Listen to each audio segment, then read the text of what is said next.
प्रताप पाथड़े ने लिखा है, my relationship of 15 years broke just before we were to get married.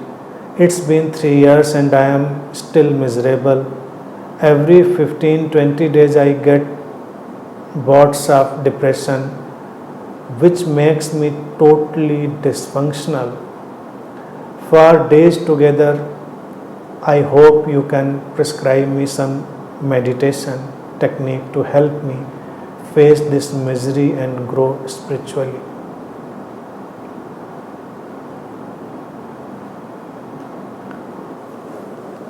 Pratap ji, होता है, जिंदा इंसान है तो बहुत सारे उतार चढ़ाव होते हैं। उस मिजरी को, उस तकलीफ को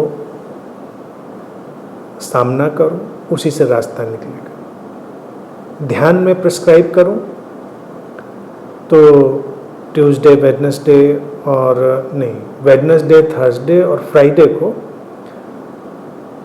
विपश्यना में आजकल बैठ ही रहे हैं लोग साथ में, सेम टाइम जिस पर आज बैठे तो उसमें आप बैठिए अगर आपको मेडिटेशन की ज़रूरत लगती है। अदरवाइज जो हम लोग बात कर रहे हैं, आप जो बात सुन रहे हैं, ये सर्वोपरि समझना जरूरी है। संबंध आते हैं और टूटते हैं, कुछ भी जीवन में स्थायी नहीं है, ये मान कर चलिए। टूटा उसको टूटना ही था, जो नहीं टूटा उसको नहीं ही टूटना था। ये जान कर चलिए, जान कर चलेंगे तकलीफ कम होगी। और जीवन इतनी बड़ी तस्वीर है, इतनी बिग पिक्चर है कि हमको पता ही नहीं होता कि क्या ठीक रहा और क्या ठीक नहीं रहा। जो नहीं जुड़ा जीवन में, हो सकता है उसका ना जुड़ना ही ठीक रहा, कौन जाने क्या। वर्तमान की स्थिति को स्वीकार करिए, और अगर बहुत प्रेम रहा है तो प्रेम को महसूस करिए। उस संबंध ने अगर आपको प्रेम का स्वाद दिया है तो उस स्वाद के लिए ग्रेटिट्यूड रखिए, अनुग्रहित रहिए। और अगर उस संबंध में सुख का अनुभव किया था तो थोड़ा दुख भी आएगा, उसको भी स्वीकार कर लीजिए।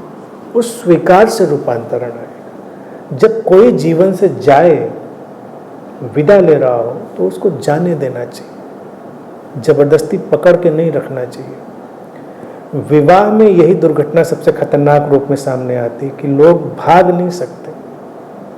कभी कभी किसी को रियलाइज हो जाए कि भाई इस इंसान के साथ मुझे नहीं रहना, लेकिन विवाह की सिस्टम कहती है कि नहीं, अब कैसे नहीं रहना, तुमको तो रहना ही पड़ेगा। कानून से सब तुमको डाल दिया गया है, लोग सारा आयोजन करेंगे कि भाग न जाए व्यक्ति। तो कभी कभी मुझे हैरानी होती है, ऐसे संबंधों का मतलब क्या है कि व्यक्ति मन से भाग चुका है और ज़बरदस्ती उसको पकड़ के रखे। जैसे विवाह में एक सिस्टम और है, उसको कभी ध्यान नहीं दिया होगा लोगों ने, जबकि वो सिस्टम बड़ा साइकोलॉजिकली बेकार है। इंगेजमेंट, रोका, जो अलग अलग शब्द लोग बोलते होंगे, खास तौर से इंगेजमेंट जैसे उसको समझें। क्यों करके इसकी ज़रूरत पड़ती है? ये करीब करीब वैसी स्थिति है जैसे कभी कभी जब ट्रेन में लोग जाते थे, अब तो रिजर्वेशन करा के जाते हैं, जब ऐसे अब लोकल ट्रेन में मुंबई वगैरह में लोग कैसे जाते हैं मुझे नहीं पता, मैं कभी गया नहीं लोकल ट्रेन में। लेकिन जैसे इधर जो ट्रेन हम लोगों की चलती थी बिना रिजर्वेशन वाली, कभी कभी बस पे भी, तो सीट का झगड़ा तो हमेशा ही से रहता था। तो लोग रुमाल डाल देते थे, वो गए रुमाल डाल दिया, इसका मतलब सीट हमने कैप्चर कर ली, अब दूसरा उसे बैठेगा नहीं। कोई आ रहा है तो भाई साहब देखा नहीं हमारा रुमाल पड़ा हुआ था वहाँ पे, रुमाल डाला। तो ये जो इंगेजमेंट है, ये सीट के ऊपर रुमाल डालने जैसी व्यवस्था है। व्यक्ति सोचता है जल्दी जल्दी इंगेजमेंट करो, कहीं भाग न जाए, मन बदल न जाए, रिश्ता टूट न जाए। तो इस पे प्रश्न उठता है, इतनी जल्दबाजी क्या है? अगर टूट जाए तो टूट जाए, भाग जाए तो भाग जाए। मतलब पकड़ में आ गया है पंछी, तो इसको हमको किसी न किसी तरह से बांध देना है, रुमाल डाल देना है। इसलिए इंगेजमेंट जो है ना, साइकोलॉजिकली करप्ट सिस्टम है। ओपन रहना चाहिए। आप मिलिए, साथ में मिलिए, और 10 बार मिलने के बाद, 20 बार मिलने के बाद भी लगे कि हम साथ में रहना चाहते हैं तो बेशक चलिए। जैसे श्वेतांबरी ने लिव इन की बात रखी, उस मामले में लिव इन बहुत स्वागत योग्य है कि भाई इतना साथ में मिलने के बाद, हर तरह से जुड़ने के बाद भी आपको लगता है कि आप साथ में चलेंगे तो चलिए, नहीं लगता है तो जाइए। तो कभी कभी रिश्तों का टूट जाना ही बेहतर होता है, उसके लिए बहुत शोक मनाने की ज़रूरत नहीं है। वर्तमान में रहिए, बात को समझिए, अपने जीवन को नई दिशा दीजिए, जीवन को नए डायमेंशन दीजिए और ज़्यादा खुश रहेंगे। विवाह पर एक बात और याद आई तो वो भी सुनिए तो आपके ज़्यादा काम की होगी। मैं एक जगह पढ़ता था, बड़ा अच्छा सा जोक था और कहानी है जो कई मजहबों ने ऐसी कहानियाँ बनाई ना कि ईश्वर ने निर्माण कैसे किया, ये ऐसे ऐसे बनाया वैसे। मतलब जेनेसिस की जो है ना सबसे अगर स्टूपिड स्टोरीज कोई अगर कहीं भी मजहबों में है तो ये जो सिस्टम प्रकृति को कैसे बनाया, अगर उसको पढ़ने का आनंद लेना है तो कभी कभी मैं जैसे कुछ कॉमेडी वाली चीज़ें पढ़ने का मन होता है तो इस तरह की चीज़ें पढ़ता हूँ।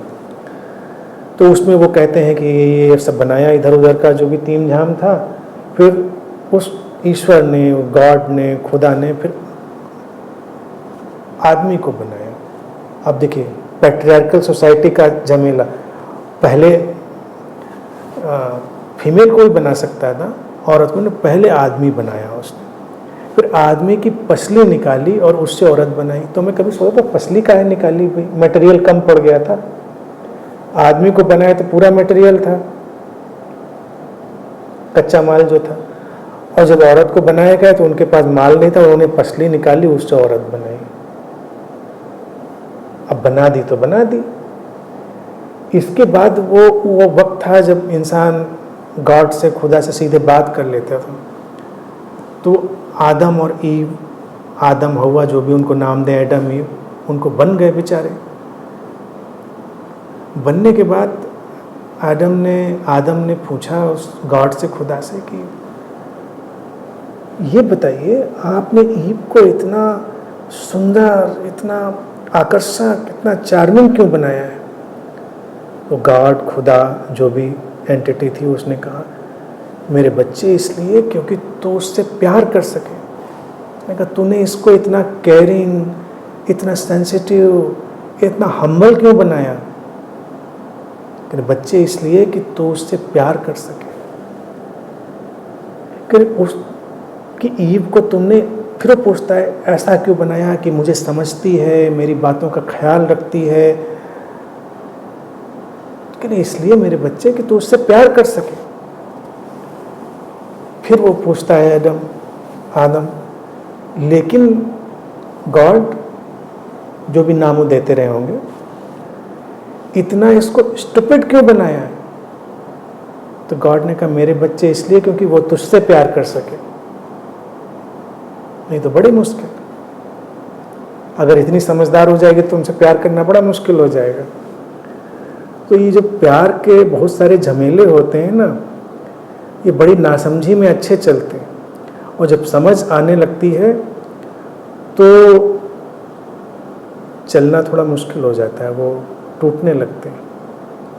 तो जो टूट गया सो टूट गया, उसका शोक नहीं मनाइए। हाँ, अगर उसमें अच्छे क्षण महसूस किए हैं तो उनका आनंद मनाइए। जो चला गया उसको जाने दीजिए, उसको पकड़िए नहीं जीवन में। अगर उसको लौटना है जीवन में तो वो लौट आता है, जिसको नहीं लौटना वो नहीं लौटता।